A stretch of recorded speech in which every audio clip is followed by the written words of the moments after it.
firman-Mu dahulu sampai sekarang tiada berubah. Terima kasih Tuhan. Semuanya itu adalah abadi daripada-Mu, sehingga sedikit pun tidak ada perubahan. Termasuk firman-Mu adalah kekal, sedikit pun tiada perubahan. Terima kasih Tuhan Yesus. Di sore hari ini Engkau memanggil kami untuk bersekutu di tempat ibadah ini. Terima kasih Tuhan, kami boleh memenuhi daripada panggilan, dan kami siap untuk mendengarkan akan sabda-Mu ya Tuhan. Terima kasih dengan kesetiaan dan kebaikan-Mu Tuhan. Walaupun seringkali kami kurang setia, dari anak-anak-Mu termasuk hamba-Mu sendiri, namun Engkau tetap setia selamanya. Terima kasih Tuhan, terima kasih. Kami sungguh bangga, kami sungguh beruntung mempunyai Allah di dalam Engkau Tuhanku yang selalu dan selalu setia. Terima kasih Tuhan. Memang Engkau adalah satu-satunya Tuhanku, tiada duanya. Engkau yang sanggup mengangkat, menebus dosa-dosa kami. Terima kasih, terpuji nama-Mu kekal selama-lamanya. Tuhan Yesus, kami serahkan jalan acara pada pagi hari, sore hari ini. Dari pertengahan awalnya sampai akhirnya ke dalam berkat-Nya Tuhan saja. Bersabdalah buat kami semuanya Tuhan. Dalam nama Tuhan Yesus Kristus, kami siap untuk mendengarkan akan sabda-Mu. Semua yang sudah siap mendengarkan akan sabda Tuhan, mari kita katakan amin. Amin. Silakan duduk. Selamat sore, salam Bapak Ibu yang dikasih Tuhan. Terima kasih. Di sore hari ini kita bisa penuhi akan panggilan Tuhan untuk beribadah di sore hari ini. Walaupun bagaimanapun situasinya,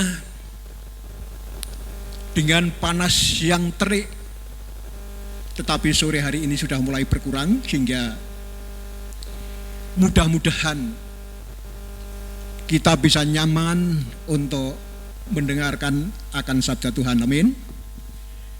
Terima kasih Bapak Ibu yang dikasihi Tuhan. Di sore hari ini firman Tuhan yang akan disampaikan diberi judul kebangkitan. Sesuai dengan janji saya pada waktu sebulan yang lalu, saya pernah menyampaikan tentang kenaikan Tuhan Yesus setelah bangkit dari antara orang mati. Tetapi di sore hari ini, sesuai dengan janji saya sebulan yang lalu, bahwa saya akan menyampaikan pendidikan atau mengenai doktrin tentang rapture atau kebangkitan setelah kematian. Bapak Ibu yang dikasihi Tuhan, dari kata kebangkitan ini adalah kata kerja yang dasarnya adalah dari kata bangkit. Kebangkitan itu adalah kata kerja sekali lagi. Kata dasarnya adalah bangkit. Kalau ini boleh dipergunakan dengan pakai bahasa Jawa, bisa dikatakan patangen. Apa saudara? Patangen, utawa dari kata dasar tangi. Nah, berbicara masalah bangkit atau bangun atau tangi itu kebanyakan orang tangi atau bangun itu dari hal apa, saudara? Dari hal apa kira-kira? Hah?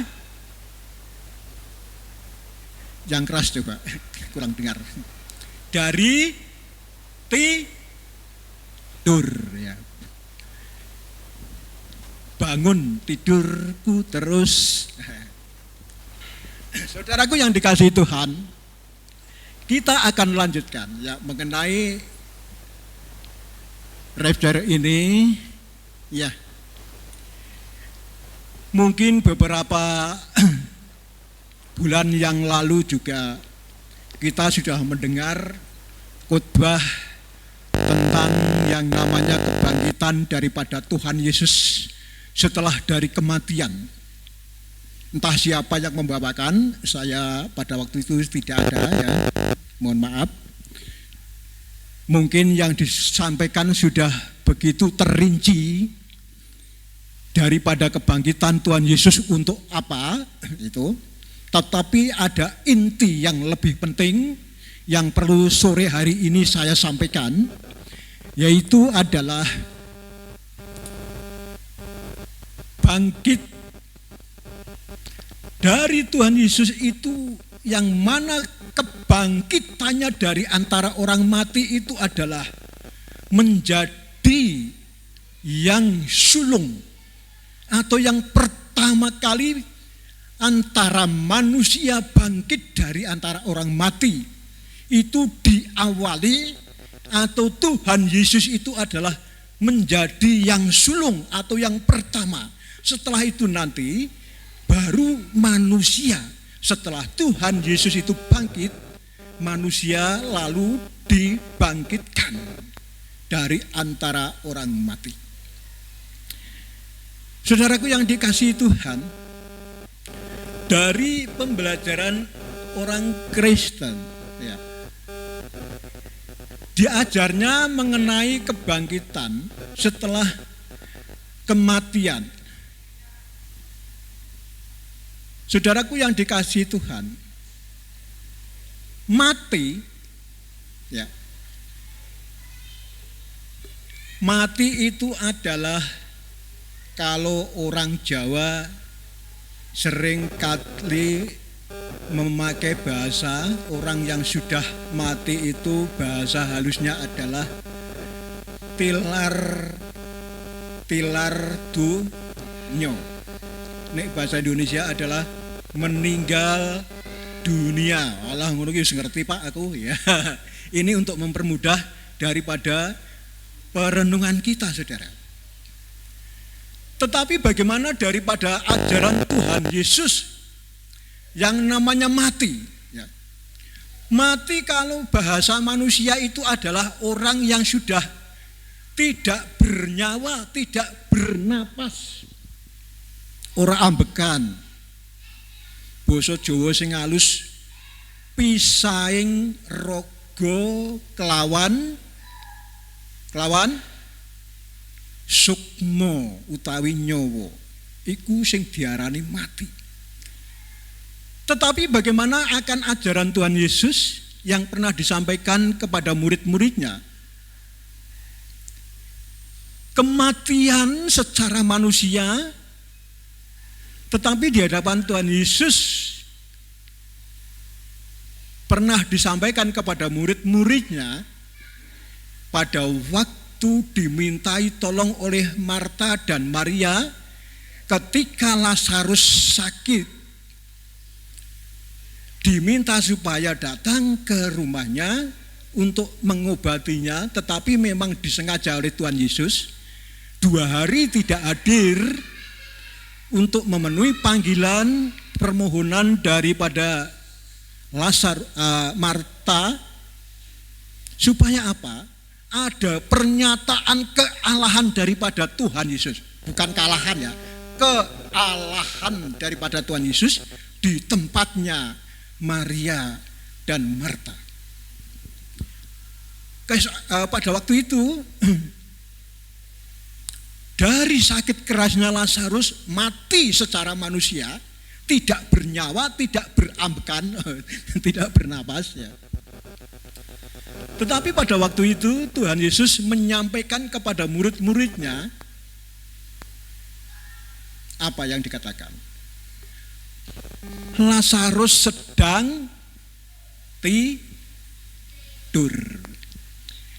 Lazarus sedang tidur ini bisa dibaca di dalam Yohanes pasal yang ke-11 ayatnya yang ke-12 sampai 13. Di sana Tuhan Yesus mengatakan Lazarus sedang tidur. Murid-murid menanggapi, oh kalau begitu nanti Lazarus akan sembuh ya Tuhan.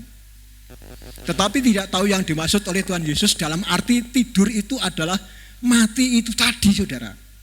Coba ini sedikit agak dipelajari. Mati di hadapan Tuhan Yesus, nek kanggone Tuhan Yesus itu dianggap tidur. Makanya orang yang sudah dewasa rohani mati iku ora apa istilahnya ya, tapi dipakai dengan bahasa meninggalkan dunia, jadi masih hidup, ada kelanjutan kehidupan yang lain, hanya meninggalkan dunia iki ditinggalke. Jadi masih ada kehidupan lain, saudara. Saudaraku yang dikasihi Tuhan, kita akan kembali kepada topiknya tentang kebangkitan daripada orang mati. Firman Tuhan, mari kita akan cermati di dalam, Mas Risa tolong bantu saya bacakan di dalam Injil Yohanes pasal yang ke-5 ayatnya yang ke-28 sampai yang ke-29. Di sana dikatakan, Injil Yohanes pasal yang ke-5 ayatnya yang ke-28 sampai yang ke-29. Coba bacakan di sana, Pak.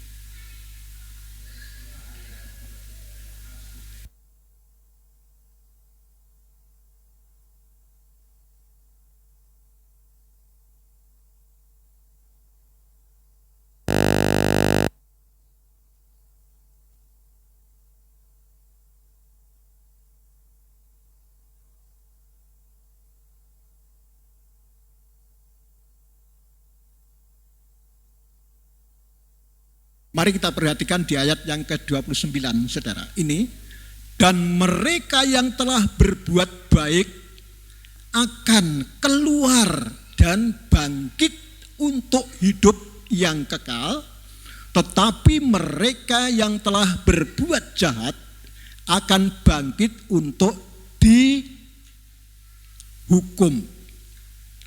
Rupa-rupanya kebangkitan ini ada dua jenis, saudara. Yang pertama, setelah kematian atau tidur nanti akan dibangkitkan. Yang pertama itu akan menerima yang namanya kehidupan kekal. Tetapi kebangkitan yang kedua itu adalah orang mati atau tidur dibangkitkan untuk dihukum. Dari ayat ini ada dua hal kebangkitan. Di antaranya yaitu dibangkitkan untuk dihidupkan di hidup yang kekal. Yang kedua adalah dibangkitkan untuk dihukum, saudaraku yang dikasihi Tuhan. Nah, yang akan kita pelajari di sore hari ini adalah tentang kebangkitan. Mencicipi dari hal ini, nanti kita ada di pihak yang mana, apakah yang dihukum, apakah yang akan dihidupkan yang kekal. Mari kita akan teruskan untuk pembelajaran kita, saudaraku yang dikasihi Tuhan.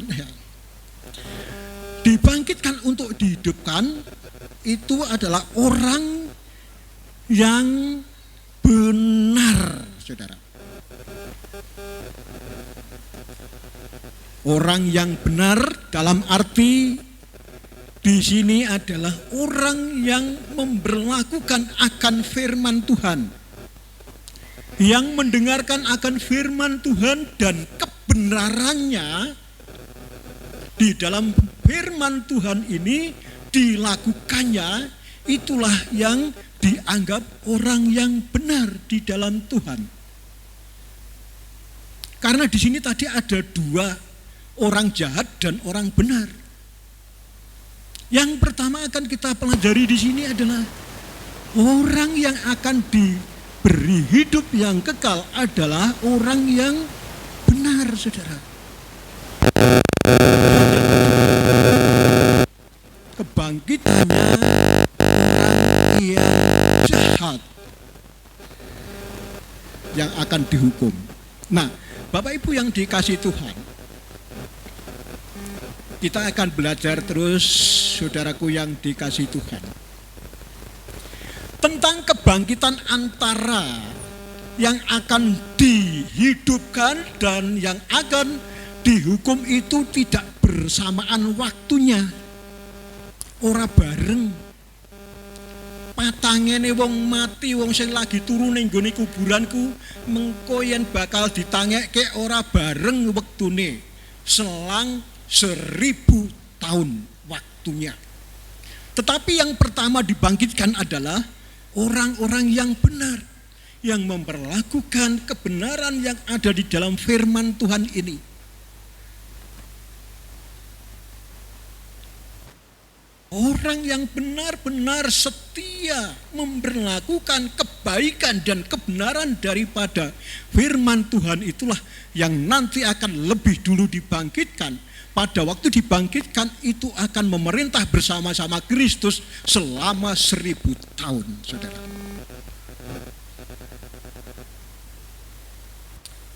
Coba kita baca Om Lisa dari Wahyu 20 ayat yang ke-6. Wahyu pasalnya yang ke-20 ayat yang ke-6. Mari kita cermati di sana.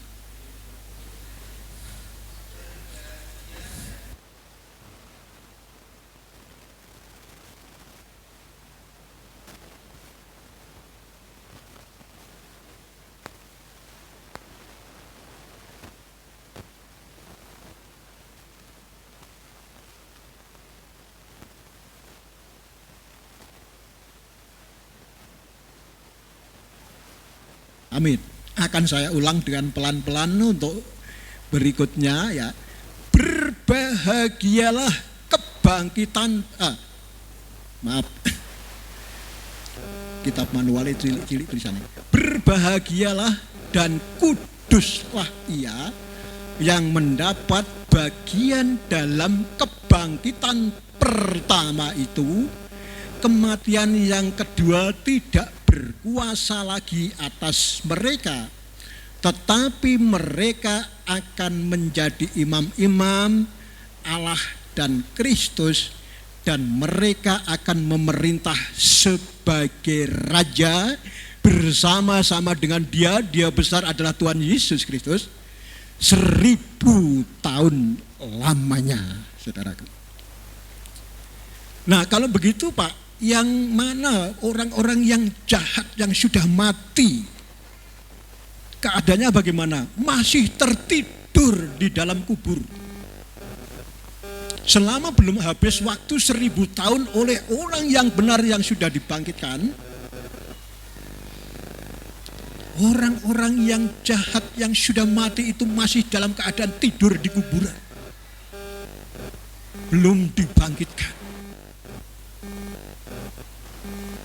Saudaraku yang dikasihi Tuhan, jadi orang yang melakukan kebenaran akan firman Tuhan, melakukannya dengan setia, melakukan dengan baik, itu akan dibangkitkan lebih dulu, yaitu selama 1000 tahun memerintah bersama Allah, saudaraku. Saudaraku yang dikasihi Tuhan, kita akan lanjutkan untuk pembelajaran kita ya. Kebangkitan daripada orang yang benar di hadapan Tuhan itu tubuhnya akan diubah. Tubuhnya yang dulu tidak menghitung dari matinya setelah dikuburi, pada waktu akan dikubur itu mati dengan celaka, mungkin bisa rusak tubuhnya, atau mungkin sudah tua, sudah kempong peot kayak Pak Pur, itu nanti akan diubah menjadi sempurna. Jadi rupa-rupanya di dalam pengubahan tubuh itu akan diselaraskan dengan kebenaran. Jadi tidak menghitung pada waktu di dunia tubuhnya kayak apa, tidak.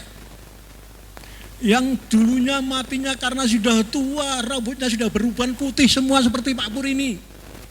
Nanti setelah diubah tidak lagi putih. Tadinya yang sudah habis giginya seperti Pak Pur ini, nanti akan digenapi. Yang tadinya warnanya sangat dan sangat hitam, sehingga kalau mencari kesukaran, nanti akan diubah menjadi selayaknya sempurna. Saudaraku yang dikasih Tuhan, akan diubah. Jadi kita jangan cemas, kita aja khawatir ning donya kene, wah awakku kok kaya ngene ya. Tapi ada waktunya nanti setelah kita memperlakukan yang benar di hadapan Tuhan, akan diubah menjadi sempurna. Amin. Terima kasih saudaraku yang dikasih Tuhan. Kita akan diubah. Coba Mas Lisa, diubah menjadi tubuh surgawi. 1 Korintus 15. Coba baca dari ayat 44 sampai 52. Ini sedikit agak panjang ya. Nanti kita akan hujan ayat firman Tuhan ya. 1 Korintus 15 ayatnya yang ke-44 sampai 52. Coba dibaca di sana.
Diubah menjadi manusia surgawi. Intinya di ayat yang ke-51 dan 52 tadi, kita akan diubah nantinya, saudara.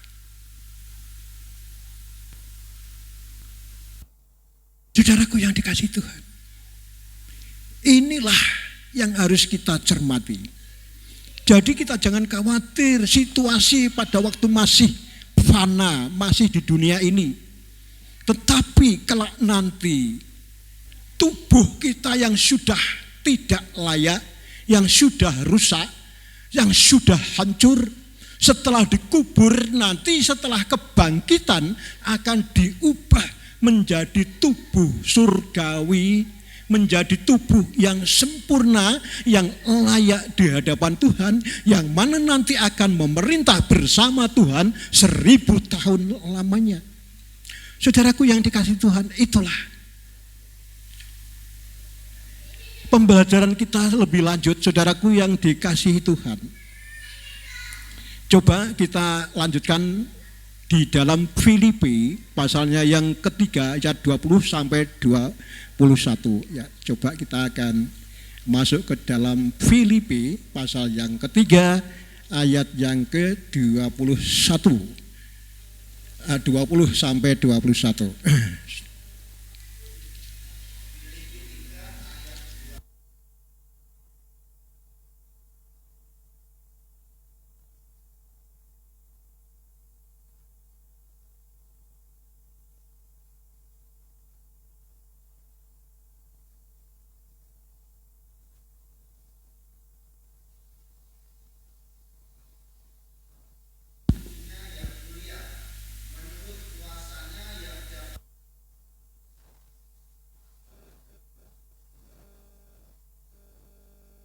Intinya, ya, karena kita itu adalah sudah menjadi warga surga karena melakukan kebenaran, mempercayai Tuhan kita Yesus Kristus, akhirnya kita akan baca ulang di dalam ayat 20 sampai 21 di dalam Filipi 3 ini, karena keluargaan kita adalah di dalam surga, dan dari situ juga kita menantikan Tuhan Yesus Kristus sebagai juru selamat yang akan mengubah tubuh kita yang hina ini sehingga serupa dengan tubuhnya Kristus, ya, nya besar, yang mulia menurut kuasanya nya besar, yang dapat menaklukkan segala sesuatu kepada dirinya.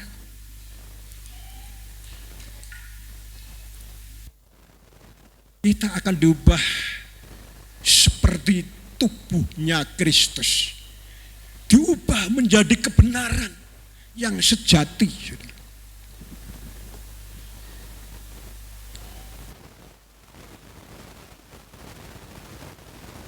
Bapak Ibu yang dikasihi Tuhan, inilah yang kebangkitan yang pertama.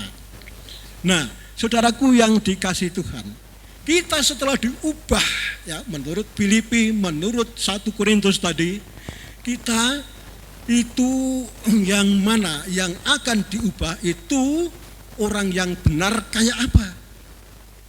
Orang yang benar itu kayak apa, saudara? Kebenaran yang dimaksud oleh Tuhan Yesus itu yang seperti apa? Kebenaran di sini adalah bisa dinyatakan orang yang rajin beribadah.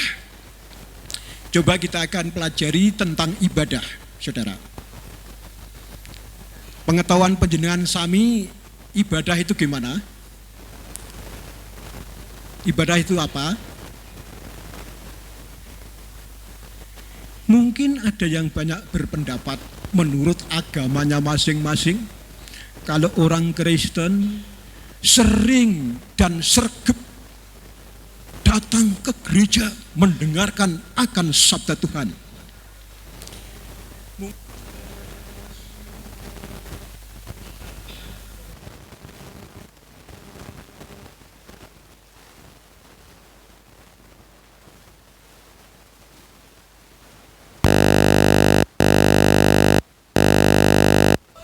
Kristen mendapatkan pengertian ibadah itu sering datang ke tempat-tempat persekutuan, tempat-tempat beribadah, bergereja, di mana gereja kita ada. Apakah hanya cukup itu, saudara? Itu juga penting. Jadi kalau kita tidak beribadah di gereja, rasa-rasanya itu agak kurang. Mohon maaf, 2 minggu berturut-turut saya tidak bisa datang ke gereja karena ada sesuatu, mohon maaf sekali lagi. Saudaraku yang dikasihi Tuhan, tadi pagi Mas Lisa datang ke rumah saya, Pak, nanti melayani. Saya pikir minggu yang akan datang karena Pak Dono nek jadwal minggu kedua. Lah kok ini baru minggu yang pertama di jadwal saya. Saya harus oke gitu aja, saudara.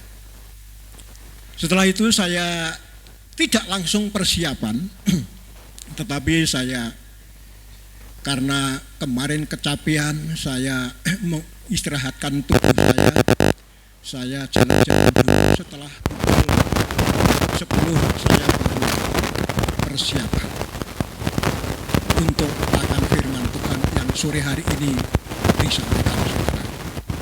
Nah, sudah sampai ke tentang hal ibadah. Orang yang benar itu adalah orang yang rajin beribadah. Ibadah.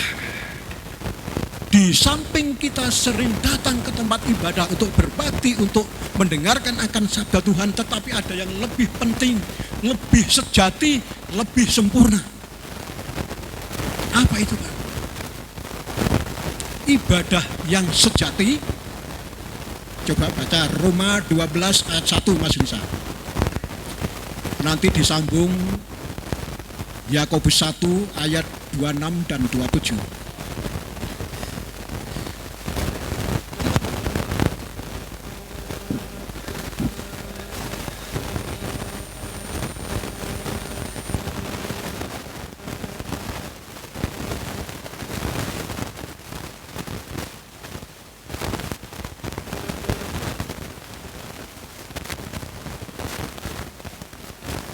Baca ulang pelan-pelan.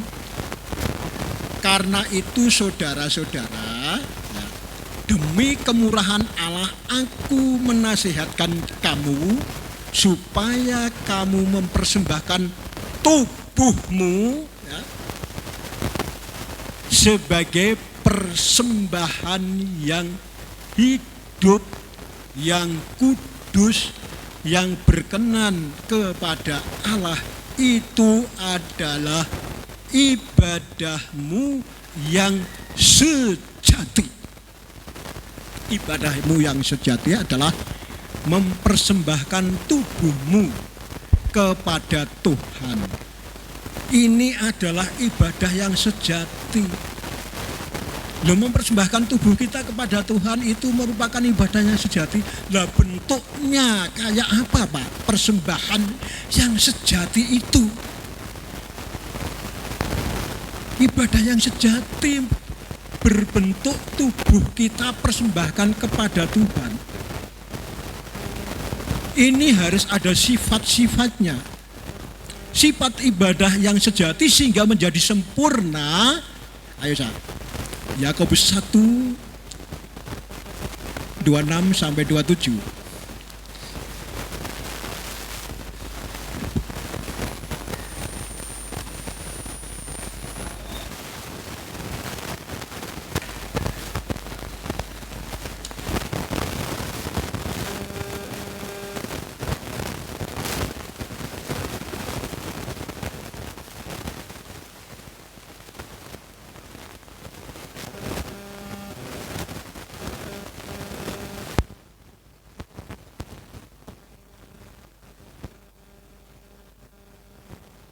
Terima kasih.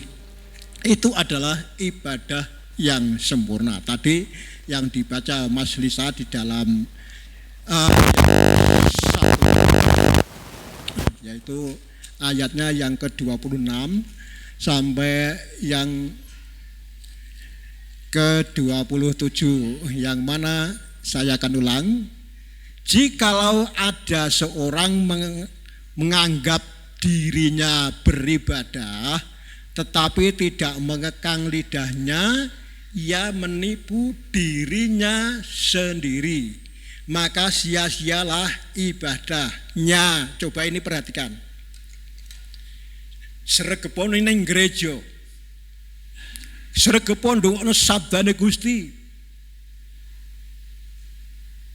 tetapi nek wis metu ning njaba-njaba, omongane kecrok, omongane elik, iku sia-sia, tanpa guna ibadah. Itu tidak bisa dianggap orang yang benar di hadapan Tuhan. Maka perlu mengekang lidah. Nah, artinya apa? Dikendalikan omongane iku supaya aja nganti lebih-lebih natoni wong liya. Wah, Aku digawe loro hatiku tak wales tak larani, tidak boleh. Orang yang benar itu tidak membalas sakit hati jadi sakit hati. Harus bisa mengekang lidahnya. Jangan sampai sia-sia ibadah kita. Terus ayat yang ke-27 tadi disampaikan, ibadah yang murni dan yang tak bercacat di hadapan Allah Bapa kita ialah mengunjungi yatim piatu dan janda-janda dalam kesusahan mereka dan menjaga supaya dirinya sendiri tidak dicemarkan oleh dunia ini. Ini artinya apa, saudara? Mendatangi yatim piatu, mempersembahkan tubuh kita kepada Tuhan sebagai ibadah yang sejati itu adalah mau berbuat sesuatu kepada orang. Kalau mengunjungi yatim piatu itu tidak hanya sekedar mengunjungi, saudara, tetapi akan memberikan segala sesuatu yang dibutuhkan. Maaf, saya tak minum dulu.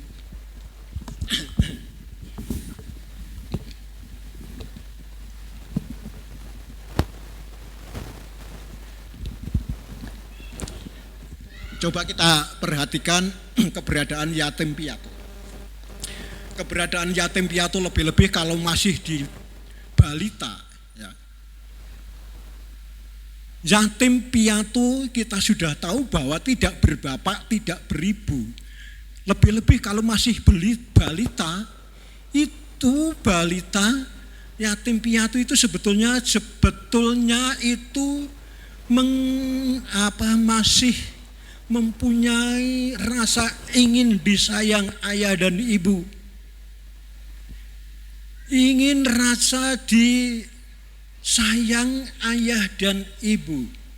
Nah, bagaimana kita mengunjungi yatim piatu? Apakah bisa kita menjadi sebagai gantinya ayah dan ibu yang mengasihi mereka yatim piatu itu?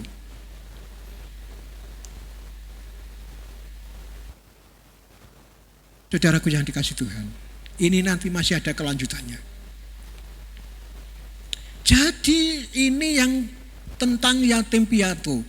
Lebih-lebih tadi yang bagian akhir adalah janda-janda yang sudah tua. Janda itu boleh dikatakan yang tidak punya suami, entah itu bercerai atau ditinggal mati. Lebih-lebih kalau yang sudah tua, sudah tidak bisa bekerja padahal masih butuh makan. Bagaimana kita, orang yang benar, yang masih bisa melakukan segala suatu pekerjaan dan punya penghasilan, bisakah kita mengasihi janda, memberi sesuatu yang dibutuhkannya? Saudaraku yang dikasihi Tuhan, orang yang benar bisa memperhatikan yatim piatu, janda-janda. Inilah merupakan ibadah yang sejati di dalam Roma 12 ayat 1 tadi. Tubuh kita gunakan, memberi kasih sayang kepada orang yang membutuhkan kasih sayang. Amin. Sekali lagi amin. Pak Pur juga mengaminkan. Pak Pur juga merasa ditegur oleh Tuhan sore hari ini mengenai ini. Saudaraku yang dikasih Tuhan, mari kita akan lanjutkan. Pembuktiannya di mana, Pak? Ya, untuk pembuktiannya, mari kita terus belajar ya untuk menjadi ibadah yang sempurna. Coba kita akan baca di dalam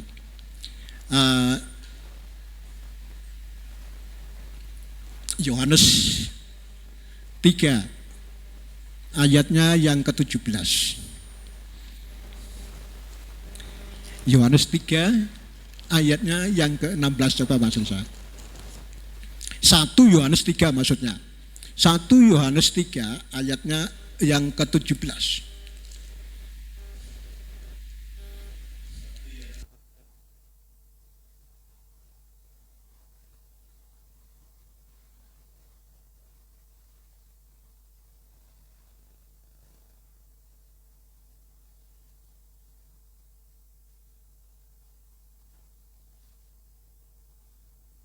Jangan bilang mengasihi Gusti. Aku tresnani Gusti nek ora sombuktekke iki, ya. Ana sedulur sing butuh, sing kekurangan padahal kita duwe mubra-mubru, etok-etok ra weruh. Aja kandha nek aku tresno karo Gusti Allah. Gusti Allah itu bisa berpihak kepada orang itu, saudara. Tuhan itu bisa berpihak kepada orang yang sedang membutuhkan itu. Makanya kalau di dalam Matius pasal yang ke-25, di sana disampaikan, apa wae sing kok tindakke marang wong sing ringkih iki, kuwi padha karo wis kok tindakke marang aku. Sakwalike, apa sing ora kok tindakke marang wong sing ringkih iki berarti kok ora nindakke marang aku. Jangan bilang kita mengasihi Tuhan kalau tidak bisa memperlakukan, memberi orang yang membutuhkan padahal kita punya, saudara. Pembelajaran sore hari ini memang sedikit agak dalam. Memang sudah saya rancang sejak dulu pada waktu saya menyampaikan tentang kenaikan Tuhan Yesus. Kelanjutannya adalah ini, saudara. Kesuwen ya Pak. Wah, wis kadung lali yo dhisik ya to. Sudah sebulan ya. Saudaraku yang dikasihi Tuhan. Ini nanti ada kaitannya di dalam 1 Yohanes 3 ayat 17 ini tentang orang yang jahat. Berarti orang itu jahat, saudara. Nah, inilah orang yang berhak menerima kehidupan kekal itu yang bisa mengunjungi yatim piatu, orang yang bisa mempersembahkan tubuhnya, ya, yang nanti akan diubah tubuhnya menjadi tubuh surgawi, yang berhak menerima kehidupan yang kekal. Saudaraku yang dikasihi Tuhan, sedikit agak molor, saudara, karena ini penting sekali buat kita. Ini adalah kebangkitan yang pertama, yaitu akan diberi upah, yaitu tentang hidup yang kekal. Kalau sudah bisa beribadah, sudah rajin beribadah atau memperlakukan persembahan tubuh kita yang sejati, yang sempurna buat Tuhan. Sekarang sebaliknya, ini tinggal sedikit, kita akan masuk ke dalam kebangkitan yang akan menerima hukuman, saudaraku yang dikasihi Tuhan. Yang kedua adalah orang yang jahat yang akan dihukum. Salah satunya tadi di dalam 1 Yohanes 3 ayat 17, orang sing medit itu berarti orang jahat. Boleh dikatakan. Dan yang lebih lagi, saudara, coba dasarnya kita akan di dalam 2 Tesalonika 9, maksudnya 2 Tesalonika 1 ayat 9. Ayo, Sa.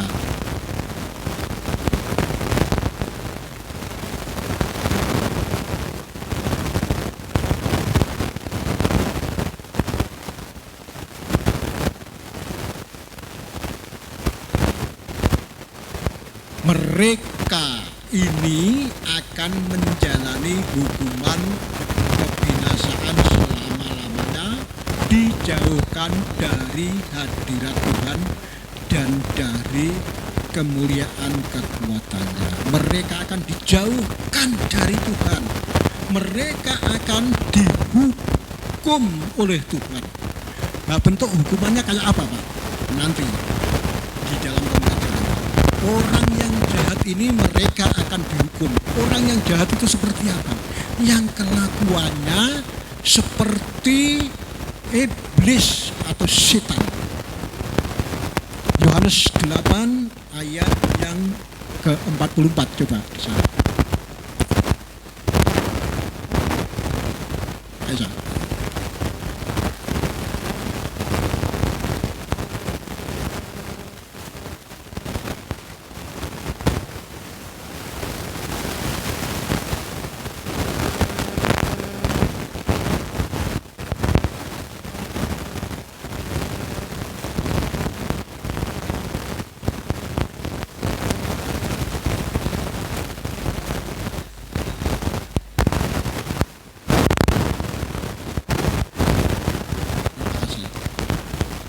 Ini adalah bukti kejahatan yang ada di dalam diri manusia.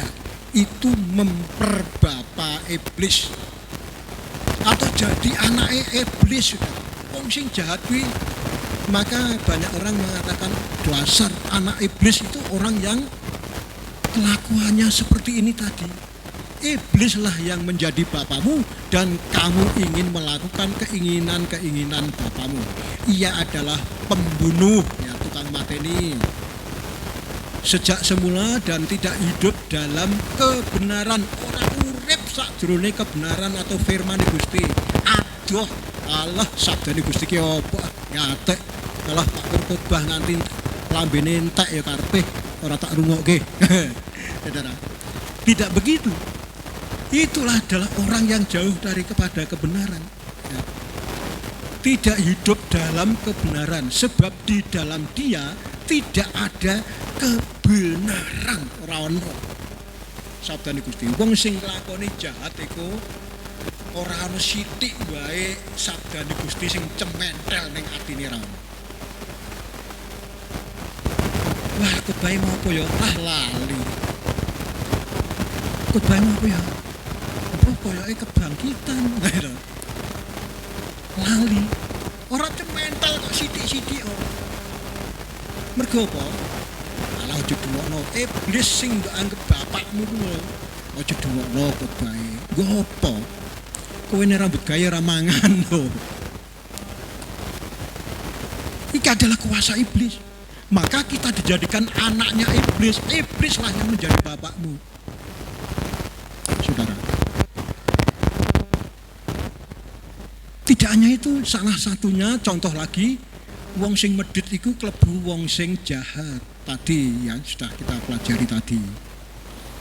Saudara, kalau di dalam 1 Tesalonika 2 Tesalonika 1 ayat 9 tadi mengatakan mereka itulah akan dihukum. Nah, bagaimana bentuk akan hukumannya, saudara? Coba kita akan baca di dalam Wahyu pasalnya yang ke-21 ayat 8. Ayo Mas Lisa, tolong bantu saya. Wahyu pasalnya yang ke-21 ayat yang ke-8. Nah.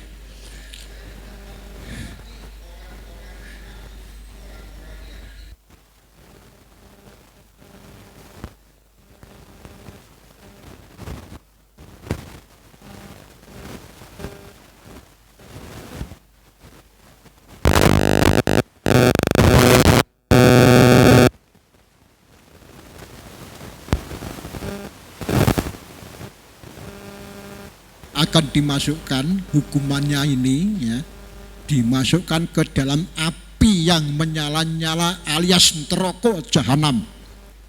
Dihukum. Hukumannya itu adalah orang yang jahat itu akan dihukum. Kebanyakan orang mengatakan neraka jahanam panggonanmu mergo kowe wong jahat. Hai wong jahat, ya. Tetapi orang-orang penakut, orang-orang yang tidak percaya, orang-orang keji, kejem, ya, orang-orang pembunuh, orang-orang sundal.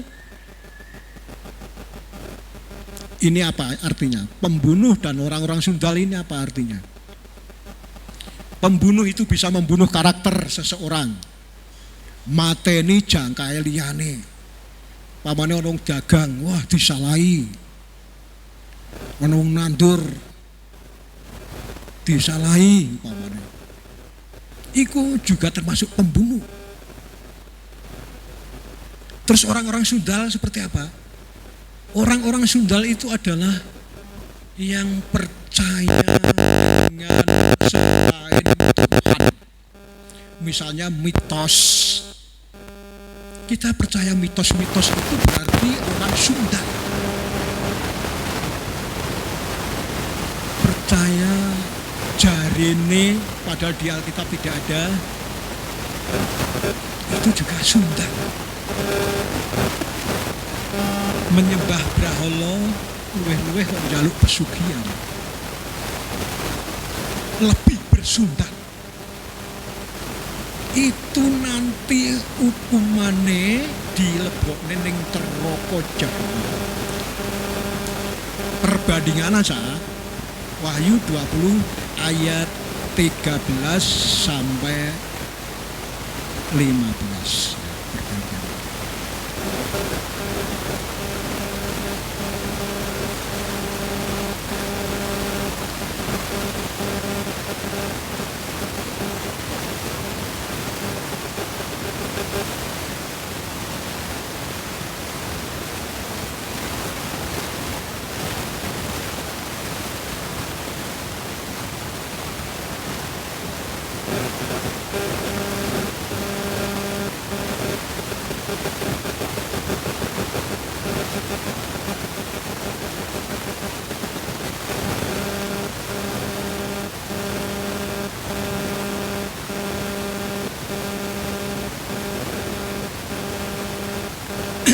Orang-orang yang tidak ditemukan namanya dicatat di kitab kehidupan akan dicampakkan ke dalam lautan api atau neraka. Kira-kira buku kehidupan itu kayak apa? Orang yang memberlakukan kebenaran firman Tuhan itu yang akan ditulis malaikat Allah di buku kehidupan. Tetapi nek nglakoni jahat dibusak meneh. Nglakoni jahat dibusak meneh jenenge nang buku panguripan. Nek wis dibusak, wis ora ditemokno jenenge nang buku panguripan tadi, akan dicampakkan ke dalam lautan api yang menyala-nyala. Itulah kematian yang ke berapa tadi? Kematian yang kedua.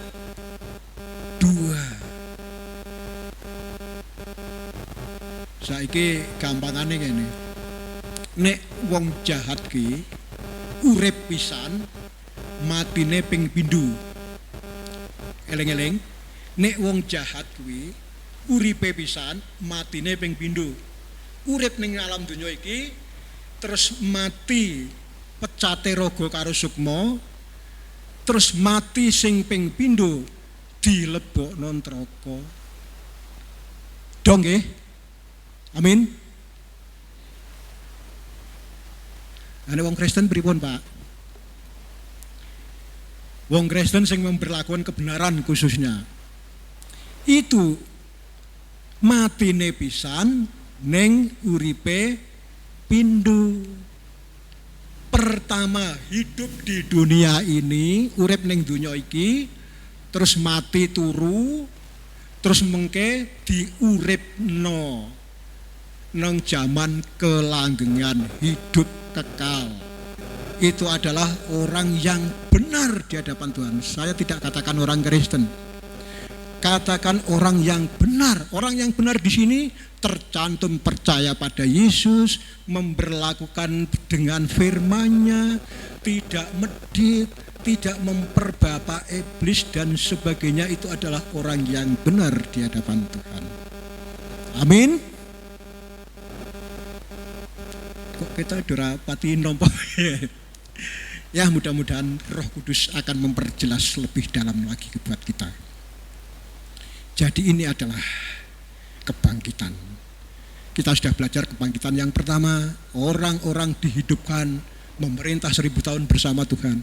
Kebangkitan yang kedua adalah orang-orang jahat tetapi akan dimasukkan ke dalam api neraka. Tinggal bagaimana dengan kita? Termasuk kategori yang mana? Apa kategori yang masuk neraka? Apa kategori yang masuk hidup kekal? Mari kita introspeksi diri, memperhatikan apakah kita sudah benar-benar bisa memperlakukan akan kebenaran Tuhan, atau kita itu masih seperti yang jahat itu tadi. Mudah-mudahan Tuhan memberkati melalui daripada Roh Kudus, panjenengan semua boleh dimengertikan, dipitutui ngerti dengan firman sore hari ini. Tuhan memberkati. Mari kita berdoa.